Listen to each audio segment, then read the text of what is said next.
is an international company. You probably know the brands rather than Kering. It's a parent company for 22 brands, sport and lifestyle and luxury brands. It's based in France. It's about a 10 billion euro company. And I'm in the sustainability department of Kering. So what I do is I help or support all of our brands as they think through and try and put in place approaches that make their brands and the company a more sustainable company.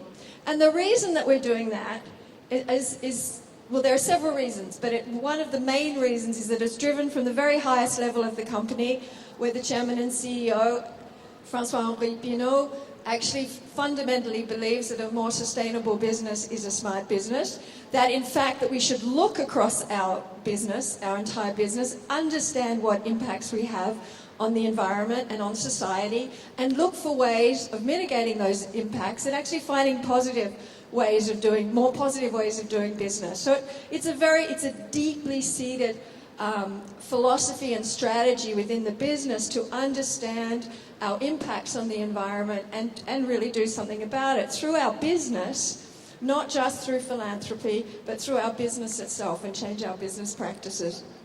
And the way that we articulate our journey to becoming a more sustainable business is through public targets that we've made, talking about what we want to achieve by certain dates, including focusing on raw materials and more sustainable raw materials that we put into our products. And also we do what's called an environment profit and loss account, and I'll talk a little bit more about that in a moment.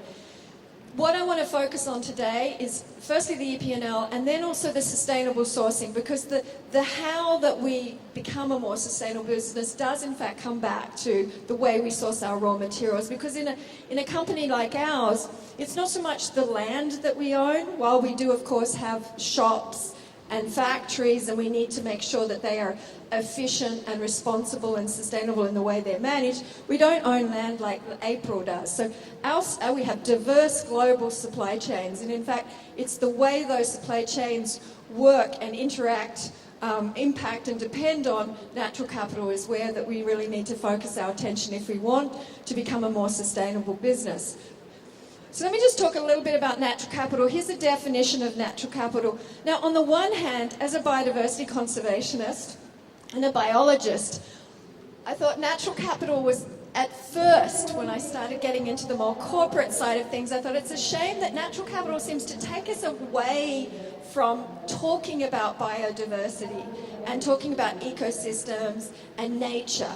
But in fact, what it does do, it resonates more with the world, the business world, that actually biodiversity, while maybe resonates at an emotional level with a lot of people, it doesn't resonate at a sort of business level. So natural capital is becoming more and more of a term that's used, particularly in the business world, as a way of describing the environment and the impacts and dependencies that businesses have on environment. It's about capital, it's about stocks and flows, it's about assets and so on. So it's using that business language. So as I talk today, I'm going to interchange natural capital, biodiversity, ecosystems and ecosystem services in a somewhat fluid way. But we're talking about this same thing, and I'm focusing very much on the renewable and natural side of natural capital, the renewable resources and not so much the geological resources. So let's talk about what natural capital accounting actually means. So a company like Kering is going through, and there are several other companies around the world going through what are called corporate natural capital accounts. This is a way of measuring our footprint, measuring our impacts and dependencies on natural capital, on natural systems. And Puma, one of our companies, pioneered the first environment profit and loss account, and they went public with this in 2010. So an environment profit and loss account has two main components. It has a measurement of our impact across our entire supply chains, looking at particular key performance indicators. And then it has a monetization aspect. So you actually put a monetary value on the impact that has. And that monetary value is calculated through impacts to society. I don't want to go into all the details of this. I just want to point out some of the key elements. So you've got these different key performance indicators that you can see up there, looking at everything from greenhouse gas and CO2 emissions through to water pollution, air pollution, and land use conversion. And those impacts which are measured and modelled are then converted into a monetary indicator, so you can start talking about your euros of impact. And the reason that helps and is valuable is that you can start sort of have an equivalency across a whole lot of impacts. So you can start understanding, well, we've given out this many tons of greenhouse gases, but what does that actually mean compared to cubic meters of water? Which one has more or less impact? And so that monetization helps you have that discussion. And what it does when you do an EP&L is it actually starts, because it's across your whole supply chain, and it actually starts giving you a picture of where in the world you have an impact. And it also starts giving you a picture of why you have that impact. So this is the results of the Puma Environment Profit and Loss account from 2011, where you see, if you look at the tiers, what we would call, so operations are the shops and the retail stores and the manufacturing, down to tier 4, which is the raw materials. And over 50, nearly 60% of the impacts are at that tier 4, at the raw material, which in some ways is not surprising, in other ways it is surprising, because that's a long way from where we do business directly. So we have to start thinking about, okay, so how do we now do something about those impacts way down in the places that we source? So my job is to work with our brands and work with partners. Some of you are here today, partners in the NGO world, in the conservation world, in the agriculture sector, and figure out how can we get these raw materials that are essential to our business in such a way that it reduces our environment profit and loss, it reduces our footprint, but also creates more positive outcomes and opportunities to enhance and restore natural capital. And we're looking at doing this through a whole range of different projects around the world and different commodities and raw materials, some of which I've put up there.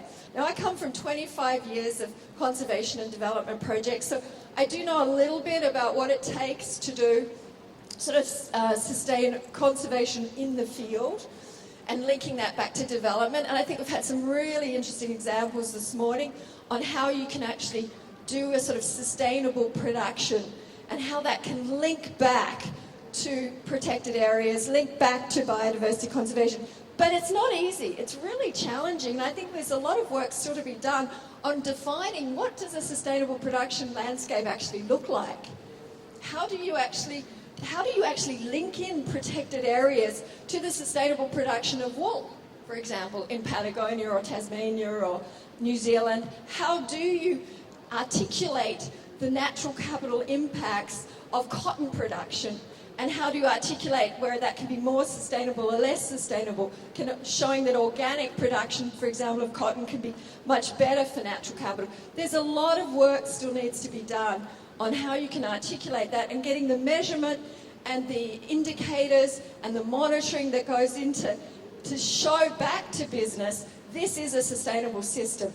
And I think certification, verifying it and having certification is a really important aspect of it. It may not be the end goal. You might not want to pass on certification to your consumer and show that. But as a company, you need to have verification and guarantees that, in fact, this production system that you're sourcing your raw materials from really does do what it says it's going to do. So you need some sort of verification. And I think that there's a whole lot of work that still needs to be done on how do we really get these unsustainable, high-impact production systems to more sustainable systems. There's barriers to entry for individual smallholder farmers. There's a lack of awareness and so on. Today we've had some great examples of how there is some really good support going into these new more sustainable agricultural systems or more sustainable production systems. And it needs to do some more work on that. How do you make sure that it isn't a high risk for a smallholder farmer to go from conventional cotton to organic cotton? What do you need to do that? And what's the role in business of really supporting that? So I think I just want to finish on, I've just got 2 slides. First, I think we're all very aware that unsustainable production of raw materials, whether you call them commodities or raw materials more broadly, has a huge impact on our protected areas, but on our natural capital globally. And there's lots of figures out there now that show that. And so I think this idea of how do you then articulate the value of a sustainable system and articulate that back to business so that they can then use that, support that sustainable system and actually source from it and be able to articulate in their business what the value proposition is. And I think natural capital accounting at a corporate level and also at a country level gives us a really great context in which to bring a lot of players together around the table. The governments, the practitioners, whether they be agricultural or conservation practitioners, and the business to say, look, this system is more sustainable, it does enhance natural capital, and here is how it does this. And you can start talking about it in context of a natural capital account, and in the context of how it restores and enhances and protects natural capital. And I think there's some real value. It's not the only way, but I think it is a really great way to bring different perspectives together, people and industries and sectors that think in different ways together to talk in a sort of common context.